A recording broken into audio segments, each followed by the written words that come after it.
बिस्मिल्लाहिर्रहमानिर्रहीम अस्सलाम वालेकुम व्यूअर्स, आप देख रहे हैं बिज़नेस इन्फो। मैं हूं बिलाल नज़ीर। आज एक और अहम वीडियो बिज़नेस आइडियाज़ के हवाले से पेश खिदमत है। इस चैनल पर कारोबार के लिहाज से बहुत सारी मालूमात अपलोड की जाती हैं और फार्मिंग के हवाले से बहुत सारी जो इन्फॉर्मेशन है वो आप तक पहुंचाई जाती है। ये एक ऐसा इंटरव्यू है जिसके 2 पार्ट्स बनाए गए थे। आज फिर रियाज साहब की मुफीद बातें आपको बताई जाएंगी। इस वीडियो को देखने से पहले हमारे इस चैनल को सब्सक्राइब करें, इस वीडियो को लाइक करें, कमेंट ज़रूर कीजिएगा। अगर कोई आपका सवाल होगा तो उसका रिस्पांस दिया जाएगा। तो वीडियो के साथ साथ आपको जानवरों के मनाज़र और डेरे के मनाज़र भी दिखाए जाएंगे। तो आइए आज की प्रॉपर वीडियो शुरू करते हैं। अस्सलाम वालेकुम। वालेकुम चाचा जी की हाल चाल है? बड़ी खैर है जी, तुम सुनाओ। अल्हम्दुलिल्लाह। चाचा की ना अपना? मेरा नाम रियाज। चाचा रियाज माशाल्लाह किन्ने अरसे तो है जानवरों का काम शुरू किया तुसी? बचपन तो टुर के डंगर ही रखे ने।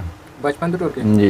चाचा दसो कि जानवरों की सेवा किस तरह करी दी है? सेवा निक्किया होंदियां तो टुर के ते इन्हां दी पानी डाओ, पट्ठे पाओ, धुप्पे छावें कीते जान ते जानवर भी राजी ते तुहानूं भी मालक रिज़क रोटी दवे दा।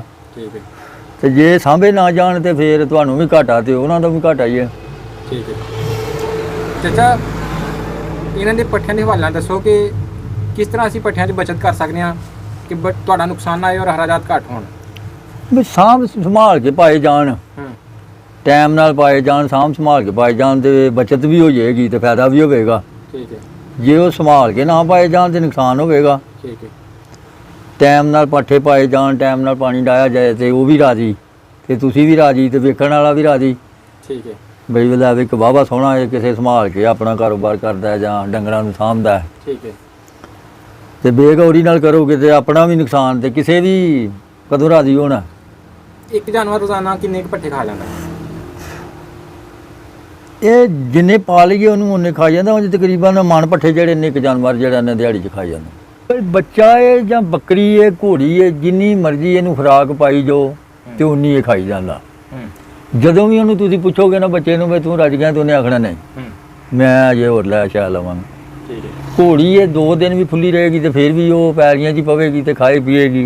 ये ही बकरी का लिहाज है भी वो जिन्ना बहुता फिरेगी उन्ना बहुता खाई जाएगी तो तुरी जाएगी। ठीक है। ते रिज़क रोटी वाला जेड़ा भी जिन्नी को संभाल करेगा मालक दा दित्ते दी ते उन्ना अल्लाह दी रात भी राजी, वेखण वाला भी राजी ते खाण वाले दे विच भी बरकत भी पवेगी ते मालक भी ओहदा राजी होवेगा ओहदे ते। ठीक है। भी मेरे दित्ते नूं संभालदा है जां साਂਭदा है। ठीक है। ते जे बेहतियाती करेगा ते ना खाण वाला राजी ते ना वेखण वाला ही राजी ते ना अल्लाह ही राजी। जबरदस्त। चाचा इस टाइम तुहां किन्ने जानवर रखे ने माशाल्लाह? है जे कोई 15-16 मझां ते कोई 4-5 गावां टोटल मिला के बच्चे वड्डे शामिल करके तां 20-25 डंगर बनी जांदे। 20-25 ते किन्ने क पट्ठे बीज देना वास्ते? पट्ठे अपने तो थोड़े बीजे ने पैली थोड़ी तो मुल छोरी लईदे ने बहुते ते। मुੱਲ ही लईदे ने? हाँ जी। किन्ना क खर्चा आ ਜਾਂਦਾ ਮੁੱਲ ਦੇ ਪੱਠਿਆਂ 'ਚ ਇੱਕ ਜਾਨਵਰ ਤੇ? दिहाड़ी दा ਦਿਹਾੜੀ ਦਾ 200 रुपये ਦੇ ਪੱਠੇ ਡੰਗਰ ਖਾ ਜਾਂਦੇ ਦਿਹਾੜੀ ਚ। ਤੇ ਮਜ਼ਦੂਰੀ ਦਾ ਖਰਚਾ ਪਾਈਏ ਤੇ ਕਿੰਨਾ ਖਰਚਾ ਪੈ ਜਾਂਦਾ? ਉਹ ਜਾਨਾ ਵੀ ਸਵੇਰੇ ਲੱਗ ਪਈਦਾ ਤੇ ਸ਼ਾਮ ਨੂੰ ਬਸ ਬਹਾਨਾ ਬਣਿਆ ਵੀ ਅੱਲਾ ਪਾਕ ਕੋਈ ਸਬਬ ਬਣਾ ਹਟਦਾ। ਠੀਕ ਹੈ। और जे लेखा करिए तो 200 के पट्ठे वंडा भी अपनी मेहनत भी पाइए ठीक है तो फिर तो बड़ा औखा हो जाता पेंडा। एक जानवर किन्ना क दुध दे छड़दा है? जानवर दुध जानवर दे मुसर हुंदा विच कुछ जानवर ने जेड़े 10 किलो दुध देंदे ने, कोई 12 किलो देंदा है, विच कोई 5-6 किलो भी देंदे ने। फर्को फर्की हुंदे ने चंगे माड़ा। ठीक है। भी चंगा जानवर होवे तो दुध 12-13 किलो पिया देंदा। ठीक है। ते ओहदी ज़ाहिर फिर खुराक भी बहुती होनी है। ठीक है। ते जेड़ा दुध थोड़ा देंदा ओहदी खुराक भी थोड़ी है। ठीक है। बहुता दुध देण वाले नूं वंडे च की पांदे हो तुसीं? वंडे च खाल, करा, कणक, कौड़ी खाल, वो सारे वंडे रला के पाने हैं। ठीक है। ते ओवरऑल अगर देखा जाए सारे हराजात देखे जान ते तुहाडा तजर्बा माशाअल्लाह बड़ा है। नवें दोस्तां नूं मशवरा दवो कि यह काम कैसा है, इन्हां इहदे इस काम च नवें दोस्तां नूं आना चाहिए नहीं आना चाहिए? नहीं आउण नूं ते जेड़ा बंदा मेहनत कर सकदा है ते किसी काम वाल भी तुसीं मेहनत करो तो मालक रोटी ओहदे च दिंदा। ठीक है। ते जे मेहनत ना कीती जाए ਠੀਕ ਹੈ ਤੇ ਫੇਰ ਭਾਵੇਂ ਸੋਨੇ ਦੀ ਦੁਕਾਨ ਤੇ ਵੀ ਬੰਦਾ ਬੈਠਾ ਹੋਵੇ ਤੇ ਤਾਂ ਵੀ ਭੁੱਖਾ ਹੀ ਹੈ। ਠੀਕ ਹੈ ਤੇ ਜੇ ਮਿਹਨਤ ਕਰੇ ਵੀ ਚਲੋ ਕੁਝ ਵੱਢ ਲਏ ਤੇ ਕੁਝ ਪਾ ਲਏ ਤੇ ਕੁਝ ਲੈਣ ਦੇ ਨੇ ਤੇ ਉਹਦਾ ਰਲ ਮਿਲ ਕੇ ਗੁਜ਼ਾਰਾ ਪਿਆ ਚੱਲਦਾ। ਠੀਕ ਹੈ ਯਾਨੀ ਮਿਹਨਤ ਬੜਾ ਜ਼ਰੂਰੀ। ਮਿਹਨਤ ਤੋਂ ਬਗੈਰ ਨਹੀਂ ਕੋਈ ਗੱਲ। ਠੀਕ ਹੈ ਵੀ ਹੁਣ ਅਸੀਂ ਆ ਤੇ ਬਦਲੇ ਤੇ ਹੁਣ 2 ਮੁੰਡੇ ਸਾਡੇ ਗਏ ਨੇ ਬਾਹਰ ਡੰਗਰਾਂ ਨਾਲ ਚਾਰਨ। ਠੀਕ ਹੈ ਉਹਨਾਂ ਚਾਰ ਕੇ ਲਿਆਉਣੇ, ਅੱਧੇ ਪਚੱਧੇ ਰੱਜ ਲੈਣਗੇ, ਘਰ ਆਉਣਗੇ, ਕੁਝ ਪੱਠੇ ਪਾਵਾਂਗੇ, ਕੋਈ ਤੂੜੀ ਪਾਵਾਂਗੇ ਤੇ ਰਲ ਲਾਪ ਲਾ ਕੇ ਤੇ ਟਾਈਮ ਪਾਸ ਹੋ ਜਾਏਦਾ। ਠੀਕ ਹੈ ਤੇ ਜੇ ਉਹਨੇ ਘਰ ਬੰਦੇ ਹੁੰਦੇ ਤੇ ਅਸੀਂ ਸਾਰੇ ਜਣੇ ਵੀ ਲੱਗੇ ਰਹਿੰਦੇ ਤੇ ਸਾਡੇ ਕੋਲੋਂ ਰਾਜਦੇ ਨਹੀਂ ਸਾਨੂੰ। ਠੀਕ ਹੈ ਤੇ ਚਲੋ ਕੁਝ ਬਾਹਰੋਂ ਚੁੱਗ ਆਉਂਦੀਆਂ, ਕੁਝ ਘਰੋਂ ਪਾਵਾਂਗੇ ਤੇ ਉਹਨਾਂ ਦਾ ਵੀ ਟਾਈਮ ਪਾਸ ਹੋ ਜਾਏਗਾ, ਸਾਡਾ ਵੀ ਕੋਈ ਛਾੜਾ ਨਹੀਂ, ਸਾਨੂੰ ਵੀ ਵਿੱਚੋਂ ਬਚੀ ਜਾਣਗੇ। ਠੀਕ ਹੈ ਅੱਛਾ ਤੁਹਾਡੇ ਹਾਲ 'ਚ ਮੱਝਾਂ ਦਾ ਕੰਮ ਠੀਕ ਹੁੰਦਾ ਜਾਂ ਗਾਈਆਂ ਦਾ? ਨਹੀਂ, ਗਾਈਆਂ ਵੈਸੇ ਬਿਹਤਰ ਨੇ ਮੱਝਾਂ ਨਾਲ। ਕਿਸ ਵਾਲੇ ਨਾਲ? ਵੀ ਉਹਨਾਂ ਦੇ ਜਾਸ਼ਾ ਮਗਰ ਭਾਲ ਪੈਂਦੇ ਨੇ। ਠੀਕ ਹੈ ਇੱਕ ਉਹਨਾਂ ਦਾ ਖਰਚਾ ਵੀ ਥੋੜਾ ਹੈ ਠੀਕ ਹੈ ਗਾਵਾਂ ਦਾ, ਠੀਕ ਹੈ ਤੇ ਮੱਝਾਂ ਦੇ ਜਾ ਬਹੁਤ ਘੱਟ ਬਚਦੇ ਨੇ।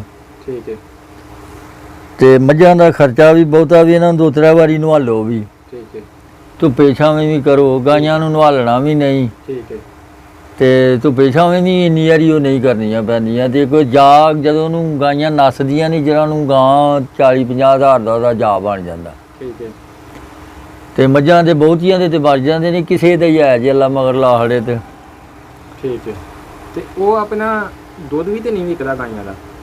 ਜਿੰਨਾ ਦੁੱਧ ਉਹਨਾਂ ਦਾ ਘੱਟ ਵਿਕਦਾ ਨੂੰ ਉਹਨਾਂ ਦਾ ਖਰਚਾ ਘੱਟ।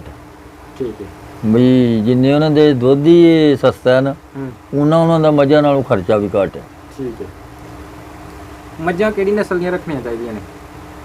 ਮੱਝਾਂ ਬਹੁਤੀਆਂ ਚੀਚਾ ਵਤਨ ਦੀਆਂ ਲੋਕ ਲਿਆਉਂਦੇ ਨੇ। ਠੀਕ ਹੈ ਪਹਿਚਾਣ ਕੀ ਹੁੰਦੀ ਹੈ ਚੰਗੀ ਮੱਝ ਦੀ? ਚੰਗੀ ਮੱਝ ਦਾ ਜਿਹੜਾ ਬੰਦਾ ਵਾਕਫ ਹੋਵੇ ਮੱਝਾਂ ਦਾ, ਉਹ ਤੇ ਪਛਾਣ ਹੀ ਲੈਂਦਾ ਨਾ ਵੀ ਇਹ ਚੰਗੀ ਹੈ ਜਾਂ ਇਹ ਮਾੜੀ ਹੈ। ਤੇ ਜਿਹੜਾ ਨਹੀਂ ਕੋਈ ਪਛਾਣ ਰੱਖਦਾ ਉਹਨੇ ਤੇ ਸਾਰਾ ਸ਼ਕਲ ਹੀ ਵੇਖ ਕੇ ਪਛਾਣਨੀ ਹੈ ਨਾ। ਠੀਕ ਹੈ ਤੁਸੀਂ ਕਿਸ ਤਰ੍ਹਾਂ ਪਹਿਚਾਣਦੇ ਹੁੰਦੇ ਹੋ ਮੱਝ ਨੂੰ? ਵੀ ਇਹ ਸਾਡੀ ਹੁਣ ਹਿਸਾਬ ਨਾਲ ਬਚਪਨ ਤੋਂ ਟੁਰ ਕੇ ਉਮਰ ਲੰਘੀ ਹੈ ਤੇ ਸਾਨੂੰ ਕੁਝ ਜਿਸਮ ਤੋਂ, ਕੁਝ ਉਹਦੀਆਂ ਹੱਡੀਆਂ ਪਸਲੀਆਂ ਤੋਂ ਪਤਾ ਲੱਗ ਜਾਂਦਾ ਵੀ ਇਹ ਮੱਝ ਜਿਹੜੀ ਹੈ ਕੁਝ ਠੀਕ ਹੋਵੇ ਦੀ। ਠੀਕ ਹੈ ਹੋਰ ਕਿਸ ਤਰ੍ਹਾਂ ਦਾ ਜਿਸਮ ਹੋਏ ਤੇ ਠੀਕ ਹੁੰਦਾ ਹੈ? ਹਾਂਜੀ, ਜਿਸਮ ਕਿਸ ਤਰ੍ਹਾਂ ਦਾ ਹੋਏ ਤੇ ਠੀਕ ਹੁੰਦਾ ਹੈ? ਵੀ ਡੰਗਰ ਦੀਆਂ ਹੱਡੀਆਂ ਬਰੀਕ ਹੋਣ, ਜਿਸਮ ਬਰੀਕ ਹੋਵੇ ਤੇ ਉਹਦਾ ਹੁੰਦਾ ਵੀ ਇਹ ਚੰਗੀ ਹੈ।